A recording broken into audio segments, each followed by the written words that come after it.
उठा उठा श्री साईनाथ गुरु चरण कमल दावा। आधि व्याधि भवताप वारुनी तारा जड जीवा। गेली तुम्हा सोडुनिया भव तमरजनी विलया।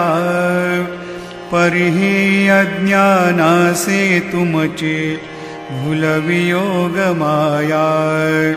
शक्ती न आम्हा यत्किंचितहि तिजला साराया।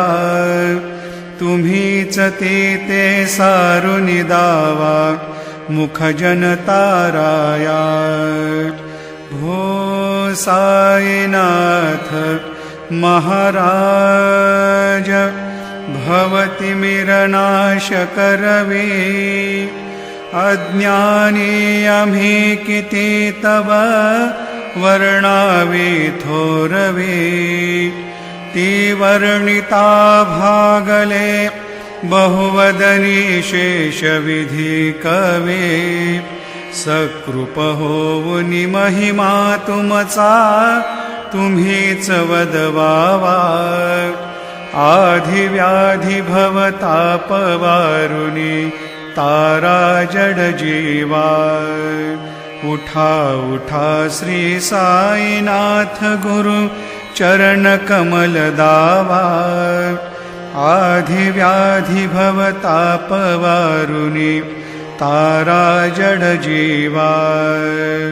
भक्त मनी सद्भाव धरोनी जे तुम्हानुसरले।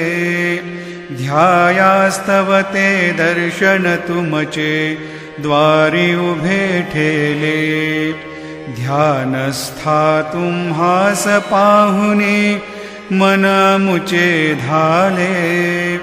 परित्वद वचनामृत प्राशायाते आतुर झाले।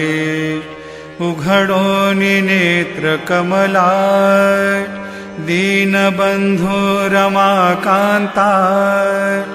पाहि बा कृपा दृष्टी बालका जशी माता।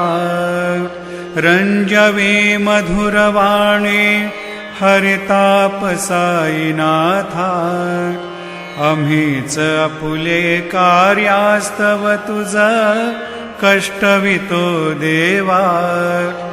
सहन करशील ऐकुनि द्यावी भेट कृष्ण धावा।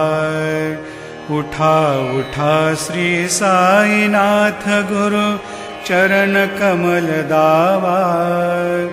आधि व्याधि भवताप वारुनी तारा जड जीवा।